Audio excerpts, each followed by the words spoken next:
আসসালামু আলাইকুম।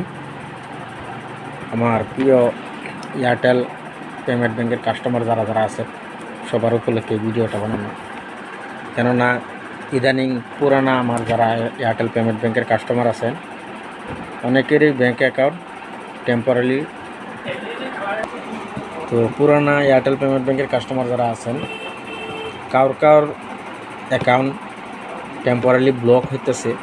তো আপনারা হতাশ হইবেন না, কেননা এটা টেম্পোরারি ব্লক। এটা কী জন্য হয়, আপনি ট্রানজাকশন করতে পারবেন না, পয়সা ডুববো কিন্তু পয়সা বাড়িব না। তো এরকম বিষয়টা হয়। এরকম হইলে 24 ঘন্টা পরে, এরকম হওয়ার 24 ঘন্টা পরে আপনারা আমার দোকানে আসবেন, এসে একটা ফিঙ্গার দিয়ে একটা উইথড্রল করবেন, ঠিক হয়ে যাবে। এটা এই জন্যই করা হয়, অনেক মানুষ আছে খালি অ্যাকাউন্টটা ওপেন করে লয়ে যা আর কোনো দিনও সিএস পর্যন্ত পয়সা উইথড্রল করে না।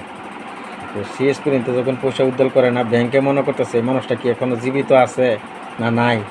তো এই জন্য ব্যাংকে ভেরিফাই করার জন্য এটা টেম্পোরারি ব্লক করে দেয়, যাতে কাস্টমার আবার ফিঙ্গারের দ্বারা একটা উইথড্রল করলেই এখন ঠিক হয়ে যায়।